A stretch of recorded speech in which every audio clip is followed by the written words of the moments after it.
राधे राधे, जय श्री कृष्णा। आप सभी के ऊपर देवों के देव महादेव और माता पार्वती जी का आशीर्वाद हमेशा बना रहे। आज मैं आपको नाग पंचमी पर सुनी जाने वाली प्रमुख प्रमुख कहानियाँ सुनाने जा रही हूँ। एक बार बहुत छोटा सा गांव था। उस गांव में एक साहूकार दंपति अपने 7 बेटे और 7 बहुओं के साथ रहते थे। तब एक दिन सातों बहुएं जोहड़ से मिट्टी लेने गई। वहां मिट्टी में एक सांप निकला। फिर 6 बड़ी बहुएं सांप को मारने लगी तो छोटी बहू ने सांप को मारने नहीं दिया। उसने सांप को अपना धर्म का भाई बना लिया।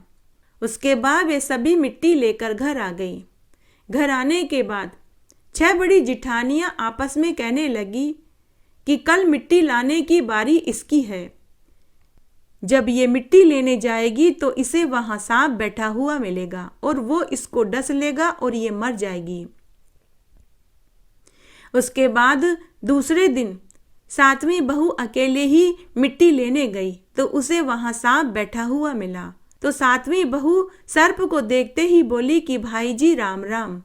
सांप बोला कि तूने मुझे भाई बोल दिया, नहीं तो मैं तुझे डस लेता। तो 7वीं बहू बोली, जीवो नाग नागलिया जीवो वासुकी नाग, जिने मेरो लाड लड़ायो नेवर घालो पाँव। ऐसा सुनते ही सांप ने उसे खूब सारे सोने के जेवर दिए। तब 7वीं बहू जेवर पहन कर के घर आई तो जिठानियों ने उसके सोने के जेवर देखे तो वे आपस में कहने लगी कि इसे तो सांप देवता ने नहीं खाया, इसे तो सांप ने गहने दिए हैं। ये तो वहां से भी जीवित वापस आ गई। थोड़ी देर के बाद वही सांप धर्म का भाई बनकर उसको लेने आया और बोला कि मैं अपनी बहन को लिवाने आया हूँ। तो जिठानियां आपस में बोली कि हमारा तो मायका है, फिर भी हमारा भाई हमें लेने नहीं आता। इसका तो मायका नहीं है, फिर भी इसका भाई इसको लेने आया है। फिर जिठानियों ने 7वीं बहू से कहा कि पहले सिर नहा लो, हाथों पाँव में मेहंदी लगा लो और फिर अपने भाई के साथ चली जाना। तब 7वीं बहू ने ऐसा ही किया। जब 7वीं बहू अपने भाई के साथ जाने लगी तो रास्ते में खून की नदी मिली। 7वीं बहू बोली कि मैं कैसे नदी पार करूं। तब वह भाई बना व्यक्ति वापस से सर्प बन गया और बोला कि बहन तुम मेरी पूंछ पकड़ लो। जैसे ही बहन सर्प की पूंछ पकड़कर खून की नदी पार करने लगी तो वह दूध की नदी में बदल गई। उसके बाद वह पाताल में पहुंच गए। पाताल में वहां बहुत सुंदर महल नुमा मकान था। मायके में आते ही सबने 7वीं बहू की खूब खातिरदारी करी। तब एक दिन सांप की माँ बोली कि बेटी मैं बाहर जा रही हूँ, तुम अपने सभी भाइयों को दूध गर्म करके ठंडा करके पिला देना।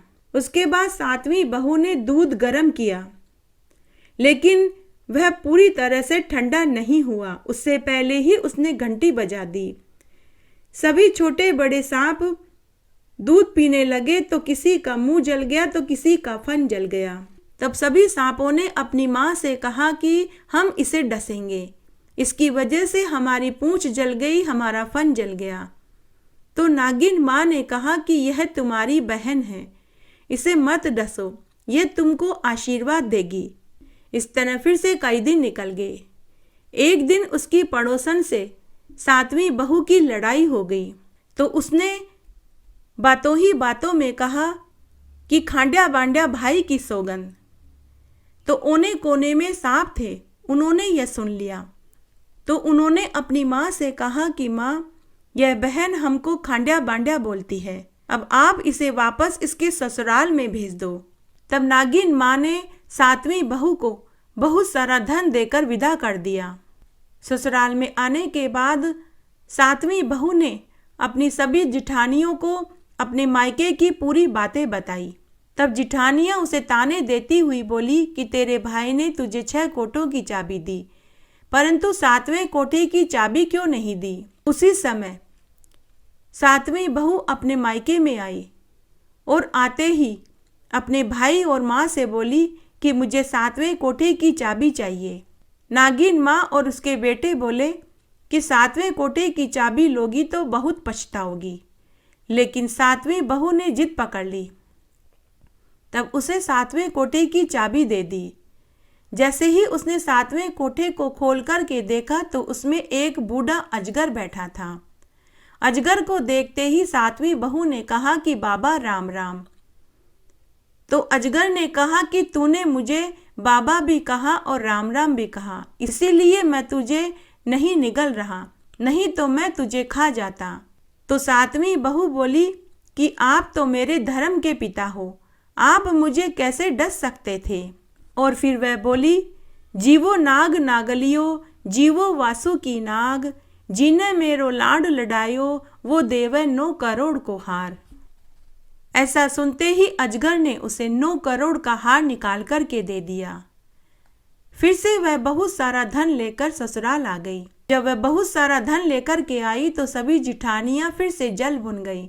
वे आपस में बोलने लगी कि अपना तो पीहर भी है, तब भी भाई बाप इतना धन नहीं देते, इसका तो मायका भी नहीं है, फिर भी यह इतना धन दौलत लेकर आती है। तब एक दिन की बात है, 7वीं बहू का बच्चा अनाज को बखेर रहा था। तो एक ताई ने उसे ताना देते हुए कहा कि तेरे तो नाना मामा हैं, तू उनसे सोने चांदी के गेहूं क्यों नहीं मंगवा लेता, हमारे गेहूं क्यों बखेर रहा है। तो ओने कोने में छिपे हुए सांपों ने सुन लिया। उन्होंने जाकर अपनी माँ से कहा। तो माँ ने कहा कि जाओ 2 बोरी सोने के गेहूं, 2 बोरी चांदी के गेहूं घड़वाओ और जाकर अपनी बहन के ससुराल में देकर के आओ। तो सांपों ने ऐसा ही किया। जब सोने चांदी के गेहूं की बोरियां जिठानियों ने देखी तो वे आपस में कहने लगी कि इसको तो हम ताने देते हैं, तो ताने देने पर भी इसका तो धन बढ़ता है। इस तरह फिर से कई दिन निकल गए। फिर एक दिन वापस से 7वीं बहू का बच्चा झाड़ू को तोड़ रहा था। तो ताइयों ने फिर से उसे ताना दिया कि अरे अपने नाना मामा से सोने चांदी की झाड़ू क्यों नहीं मंगवा लेता, हमारी झाड़ू क्यों तोड़ रहा है। फिर से ओने कोने में छिपे हुए सांपों ने यह बात सुन ली। उन्होंने जाकर फिर से अपनी माँ से कहा कि माँ, हमारे भांजे को तो उनकी ताई चाचियाँ ताने देती है, और फिर पूरी बात बताई। तो माँ ने कहा कि जाओ 2 सोने की झाड़ू और 2 चांदी की झाड़ू घड़वाओ और अपनी बहन के ससुराल में देकर के आओ। सोने चांदी की झाड़ू देखकर जिठानियाँ फिर से जल भुन गई और बोली कि अरे इसे तो ताने भी मत दो, ताने देने पर भी इसका तो धन बढ़ता है। तब एक दिन देवरानी जिठानियों ने एक उपाय बनाया। हमारी देवरानी के पास 9 करोड़ का हार है, यह हार तो रानी जी के गले में शोभा देगा, क्यों न हम राजा जी के जाकर कान भरें। तब 6 जिठानियां उसी समय नगर के राजा के पास गई और बोली कि महाराज, हमारी देवरानी के पास 9 करोड़ का सोने का हार है, वो हार तो रानी जी के गले में शोभा देगा। राजा ने उसी समय सिपाही भेजकर राज दरबार में बुलवाया और 7वीं बहू से 9 करोड़ का हार मांग लिया। 7वीं बहू ने हार निकालकर रानी को दे दिया और मन ही मन बोली कि यह हार मेरे गले में रहे तो हार रहे और रानी के गले में जाकर सांप बन जाए। जैसे ही रानी ने अपने गले में हार पहना तो वह सांप बन गया और वह उसको काटने लगा।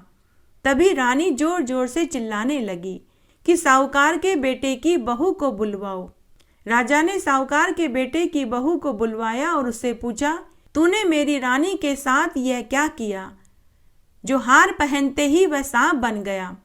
तो साहूकार के बेटे की बहू बोली कि मैंने तो कुछ नहीं किया, मेरे तो पीहर नहीं था, तो मैंने तो सांप देवता को अपना भाई भतीजा बनाया, उन्होंने ही यह हार मुझे दिया था। राजा ने यह सुना तो हार वापस दे दिया, साथ ही एक हार और इनाम में दे दिया। देवरानी जिठानी फिर से बोली कि यह तो राजा रानी से भी नहीं डरी, इसको तो राजा रानी से और धन मिल गया। तब उन्होंने एक दूसरा उपाय बनाया। उन्होंने अपने देवर के कान भर दिए और कहा कि देवर जी, आप तो पूरा पूरा दिन दुकान पर रहते हो। आपकी पत्नी पता नहीं कहाँ मुंह काला करती है। रोज जहाँ भी जाती है जेवर लेकर आती है। आप अपनी पत्नी से पूछो कि यह इतना धन कहाँ से लाती है। तब साहूकार के 7वें बेटे ने अपनी पत्नी को डांटते हुए पूछा कि बता, तू कहाँ जाती है, कहाँ मुंह काला करके आती है, इतना धन तू कहाँ से लाती है। तब उसकी पत्नी ने अपने पति को पूरी सच्चाई बताई। तब वह बोली कि एक दिन हम 7 देवरानी जिठानी जोहड़ से मिट्टी लेने गए थे, तो वहां पर एक सांप दिखाई दिया। सभी जिठानियां तो सांप को मारने लगी, परंतु मैंने सांप को मारने नहीं दिया। मेरा पीहर नहीं था, इसलिए मैंने सांप को अपना भाई बनाया। सर्प देवता ही मुझे धन देते हैं। तब उसके पति ने पूरे गांव में यह ढिंढोरा पिटवा दिया कि सभी को नाग पंचमी के दिन ठंडी रोटी खानी चाहिए, व्रत करना चाहिए, कथा कहानी सुननी चाहिए और बायना निकालना चाहिए, नाग देवता की पूजा करनी चाहिए। इस कहानी को जो कोई भी पढ़ता, सुनता या सुनाता है, उसके नाग देवता की कृपा से सभी मनोकामनाएं पूरी हो जाती है। एक बार बहुत छोटा सा गांव था।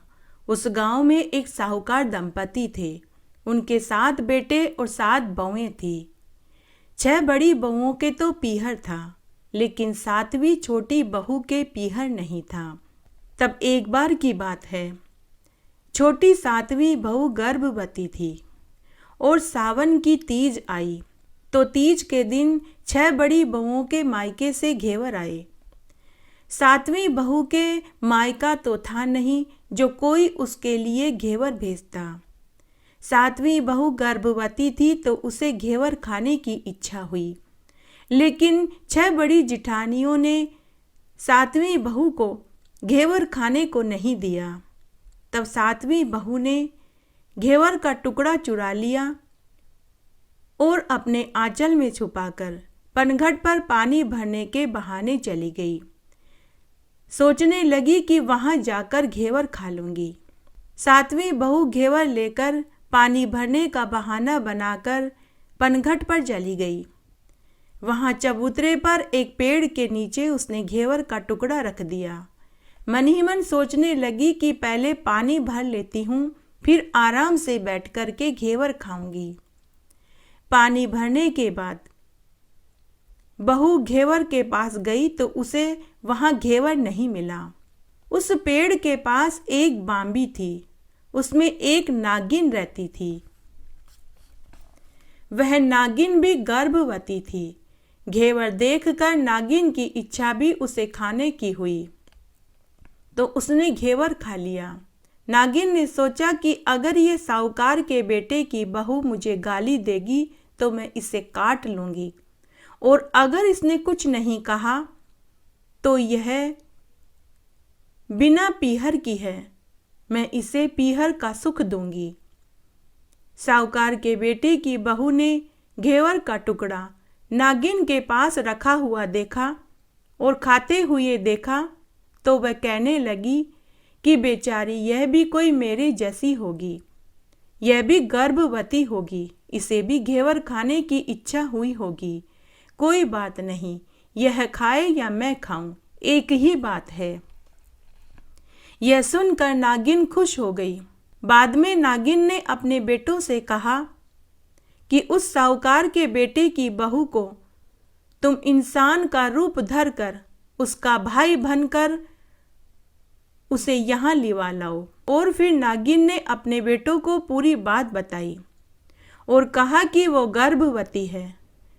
उसके ससुराल में उसके सास ससुर और जिठानियों से कहना कि हम उसके भाई हैं और पहला बच्चा तो मायके में ही होना चाहिए, इसलिए मेरी माँ हमारी बहन को मायके में बुला रही है और हम उसे लेने आए हैं। पूरी बात समझा बुझाने के बाद नागिन के बेटों ने इंसान का रूप धारण किया और साहूकार के घर पहुंच गए। और साहूकार दंपति और उनकी 6 बड़ी बहुओं से बोले, हम हमारी बहन को लेने आए हैं। सास ने और जिठानियों ने कहा कि इसके तो कोई मायका ही नहीं है, आप लोग इतने दिन कहाँ थे? पहले तो कभी नहीं आए। तो नागिन के बच्चों ने कहा कि समधन जी, हमारी बहन भी हमें नहीं पहचानती। जब हमारी बहन का जन्म हुआ तब हम नानी के थे, और जब इसकी शादी हुई तो हम परदेश कमाने गए हुए थे। हम कल ही लौटे हैं। नागिन के लड़के खूब सारे गहने, कपड़े और मिठाई अपनी बहन के सास ससुर और जिठानियों के लिए लेकर गए थे। सास मिठाई, गहने, कपड़े देकर बहुत खुश हुई, लेकिन जिठानियां जल भुन गई। नागिन के बच्चों की बातों पर विश्वास करके साहूकारनी ने अपनी बहू को उनके साथ भेज दिया। जब नागिन के बच्चे अपनी बहन को लेकर पहाड़ी के पास बांबी में पहुंचे तो उन्होंने कहा कि बहन, हम सर्प हैं। कल तुम्हारा घेवर हमारी माँ ने खाया था। उसने तुम्हें अपनी बेटी माना है। इस नाते हम तुम्हारे भाई और तुम हमारी बहन हुई। बहन, अब हम बांबी में जाएंगे। तुम हमारी पूंछ पकड़ लो, परंतु डरना मत। बहन ने भाइयों की पूंछ पकड़ ली और बांबी में पहुंच गई। बांबी में पहुंचने पर बहन ने देखा कि एक आलीशान महल नुमा मकान था। वहां नागिन ने अपनी बेटी को और भाइयों ने अपनी बहन को खूब ऐशो आराम से रखा। कुछ दिनों के बाद उसको बेटा पैदा हुआ। जब उसका लड़का थोड़ा बड़ा हुआ तब एक दिन की बात है, पड़ोसन ने साहूकार के बेटे की बहू को एक सीख दी और कहा कि अगर तू तेरी माँ की इतनी ही लाडली है तो तू तेरी माँ से कहना कि आज तो सांपों को दूध मैं ही पिलाऊंगी। पड़ोसन का ताना बहन को सहन नहीं हुआ। वह अपनी नागिन माँ के पास आई और बोली कि माँ, सांपों को दूध मैं ही पिलाऊंगी। माँ ने कहा कि बेटी, अगर दूध थोड़ा सा भी गर्म पिला दिया तो अनर्थ हो जाएगा। बेटी ने कहा कि माँ, तुम चिंता मत करो, मैं दूध को गर्म करके ठंडा होने पर ही घंटी बजाऊंगी। इस तरह कुछ दिन तक तो ठीक चलता रहा, लेकिन एक दिन जब बहन दूध गर्म कर रही थी तो उसके बेटे ने घंटी बजा दी। घंटी बजते ही सभी छोटे बड़े सर्प वहां आए और गर्म दूध में मुंह डाल दिया, जिससे उनका मुंह जल गया। सभी सांप क्रोधित होकर अपनी नागिन माँ से बोले कि हम अपनी बहन को काटेंगे, इसकी वजह से हमारा मुंह जल गया। तो माँ ने कहा कि इसे मत काटो, यह तुम्हारी बहन है, यह तुमको आशीर्वाद देगी। तब साहूकार के बेटे की बहू बोली, जियो मारा नाग नागिन, जियो मारा खांड्या बांड्या वीर, वीर उड़ावे दिखरने रो चीर, चीर तो फाट जाए पण खांड्या बांड्या वीर जीता रहे। कुछ दिन के बाद इस तरह से फिर से कई दिन निकल गए। फिर एक दिन वापस पड़ोसन ने ताना मारा कि तेरी माँ तेरे ऊपर इतना विश्वास करती है तो तुझे 7वें कोठे की चाबी क्यों नहीं देती। उस दिन साहूकार के बेटे की बहू ने अपनी नागिन माँ से कहा कि माँ, मुझे 7वें कोठे की चाबी चाहिए, मुझे देखना है कि उसके अंदर क्या है। नागिन माँ ने बहुत मना किया, लेकिन साहूकार के बेटे की बहू ने जिद पकड़ ली। आखिर में नागिन माँ ने उसे 7वें कोठे की चाबी दे दी। 7वीं बहू ने 7वां कोठा खोल कर के देखा तो उसमें वासुकी नाग झूले में झूला झूल रहा था। उसे देखते ही 7वीं बहू बोली कि बाबा राम राम। तो वासुकी नाग बोला कि तूने मुझे राम राम कह दिया, नहीं तो मैं तुझे डस लेता। तो 7वीं बहू बोली कि बाबा, आप तो मेरे धर्म के पिता हैं, आप मुझे कैसे ढस सकते हैं। और फिर वह बोली, जीवो नाग नागलिया, जीवो वासुकी नाग, जिन्हें मेरो लाड लडायो, वो देवर 9 करोड़ को हार। ऐसा सुनते ही वासुकी नाग ने 7वीं बहू को 9 करोड़ का हार दे दिया। तब नागिन माँ ने अपने बेटों से कहा कि बच्चों, तुम अपनी बहन को वापस इसके ससुराल में छोड़ आओ, यह तो बड़े बड़े घरों में हाथ डालने लगी है। तब नागिन के बच्चों ने अपनी बहन को बहुत सा धन गहने कपड़े देकर उसके ससुराल में पहुंचा दिया। तब एक दिन की बात है, 7वीं बहू का बच्चा झाड़ू तोड़ रहा था, तो ताई और चाची ने कहा कि हमारी झाड़ू मत तोड़ो, इतना ही तोड़ने का शौक है तो तेरे नाना मामा से सोने चांदी की झाड़ू क्यों नहीं मंगवा लेता। तो ओने कोने में बहुत से सांप थे। उन्होंने यह बात सुन ली। उन्होंने जाकर अपनी माँ से कहा कि माँ, हमारी बहन को उसकी जिठानियाँ ताने देती है, और फिर अपनी माँ को पूरी बात बताई। तब नागिन माँ ने अपने बच्चों से कहा कि 2 झाड़ू सोने की बनवाओ, 2 चांदी की बनवाओ और अपनी बहन के घर देकर आओ। तब उन्होंने ऐसा ही किया। सोने और चांदी की झाड़ू देखकर सभी जिठानियां जल भुन गई और कहने लगी कि इसको तो ताने देते हैं तो भी इसका धन बढ़ता है। उसके कुछ दिनों के बाद की बात है। 7वीं बहू का बच्चा गेहूं की बोरियों में से गेहूं बिखेर रहा था। फिर से उसकी ताई और चाचियों ने उसे ताना मारा कि अरे, तुझे गेहूं बखेरने का इतना ही शौक है तो अपने नाना मामा से सोने चांदी के गेहूं क्यों नहीं मंगवा लेता। ओने कोने में फिर से सांपों ने सुन लिया और जाकर अपनी माँ से कहा कि माँ, हमारी बहन के बच्चे को तो उसकी ताई और चाचियाँ ताने देती है, और फिर पूरी बात बताई। तो माँ ने कहा कि बच्चों, 2 बोरी दाने सोने के घड़वाओ और 2 बोरी दाने चांदी के घड़वाओ और मेरी बेटी के घर रख कर आओ। तो नागिन के लड़कों ने ऐसा ही किया। जब उन्होंने सोने चांदी के गेहूं की बोरियां देखी तो वे फिर से जल भुन गई और आपस में कहने लगी कि इसे तो ताने भी मत मारो, ताने देते हैं तो इसका धन और बढ़ता है। तब एक दिन एक जिठानी ने लकड़ियों और छानों के पास में एक छोटा सा सांप देख लिया। वह मनी मन सोचने लगी कि आज लकड़ियां और छाने 7वीं बहू से मंगवाते हैं, यह सांप इसको काट लेगा और ये मर जाएगी।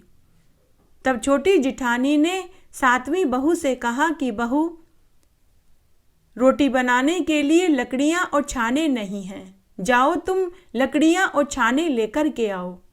तो 7वीं बहू लकड़ियां और छाने लेने के लिए घर के पिछवाड़े में गई। तभी उसे वहां एक सांप बैठा हुआ दिखाई दिया। तो बहू बोली कि भैया राम राम। तो सांप ने झट से उसे चांदी की पायल और सोने की बिछिया दी। 7वीं बहू पायल और बिछिया पहनकर चमचम करती हुई लकड़ियां और छाने लेकर घर आ गई। जिठानियों ने 7वीं बहू के पाँव में चांदी की पायल और सोने की बिछिया देखी तो वे फिर से जल भुन गई। इस तरह फिर से कई दिन निकल गए। तब एक दिन जिठानियों ने आंगन में जहां कपड़े सुखाए थे वहां उनको एक सांप दिखाई दिया। तो उन्होंने फिर से सोचा कि आज इसको हम कपड़े लेने के लिए भेजते हैं, वह जहरीला नाग इसको काट लेगा और ये मर जाएगी। तब फिर से जिठानियों ने अपनी 7वीं देवरानी से कहा, अरे बहू, आंगन में से कपड़े उठा लाओ, बारिश आने वाली है। 7वीं बहू फिर से आंगन में कपड़े लेने गई तो उसे वहां एक सांप दिखाई दिया। तो बहू बोली कि भैया राम राम। भैया, घर के क्या हाल चाल हैं? घर में सब ठीक ठाक तो है? भैया, सबको मेरी तरफ से राम राम कहना। यह सुनकर सांप प्रसन्न हो गया और उसने 7वीं बहू को सोने की अंगूठी दे दी। जब वह कपड़े लेकर घर के भीतर आई तो जिठानियों ने उसके हाथ में सोने की अंगूठी देखी तो वे फिर से जल भुन गई। उन्होंने आपस में सोचा कि यह तो किसी भी तरह से नहीं मरती है, ताने देते हैं तो इसका धन बढ़ता है, अब तो कुछ दूसरा ही उपाय सोचना पड़ेगा। तब 6 जिठानियों ने 7वीं बहू के पति को पट्टी पढ़ा दी कि देवर जी, आप तो दुकान पर चले जाते हैं, पूरे पूरे दिन दुकान पर रहते हैं, पीछे से आपकी पत्नी पता नहीं किस किस से मिलती है, कहाँ मुंह काला करती है, इसके पास इतना धन, इतने जेवर गांठे कहाँ से आते हैं, आप इससे पूछते क्यों नहीं। यह सुनकर उसके पति को भी बहुत क्रोध आया। तब उसी रात्रि को 7वीं बहू के पति ने अपनी पत्नी को डांटते हुए कहा कि बता, तेरे पास इतना धन और इतने गहने कहाँ से आते हैं, कहाँ अपना मुंह काला करने जाती है। सच सच बता, सांप बिच्छू तेरे क्या लगते हैं जो तुझे काटने की बजाय गहने देते हैं। तो बहू ने कहा कि वे तो मेरे भाई भतीजे लगते हैं। फिर उसने अपने पति को पूरी सच्चाई बताई। पति ने कहा, तो क्या तेरे भाई भतीजे तुझे ही बुलाते हैं, कभी अपने जवाई जीजा को नहीं बुलाते। तो ओने कोने में सांपों ने फिर से ये बात सुन ली। उन्होंने जाकर अपनी माँ से कहा। माँ ने कहा कि जाओ बेटी, जवाई को बुलाकर के लाओ। फिर से सांपों ने इंसान का रूप धरा और उन्हें बुलाने गए। घर बुलाकर उन्होंने खूब उनका आदर सत्कार किया और जब वे विदा हुए तो उन्हें खूब अच्छे अच्छे गहने और कपड़े देकर विदा किया। 7वीं बहू का पति भी ससुराल का सुख पाकर बहुत खुश हुआ और खुशी खुशी घर लौट आया। ऐसा अमर पीहरवासे की कहानी कहने और सुनने का फल सबको मिले। हे नाग देवता, जैसे आपने साहूकार के 7वें बेटे की बहू की पग पग पर मदद करी, वैसी सबकी करना। कहानी कहने वाले की, सुनने वाले की और हुक्कारा भरने वाले की। घटती हो तो पूरी हो, पूरी हो तो परवान चढ़े, भूले बिसरे नाम तेरे भंडार में भरे।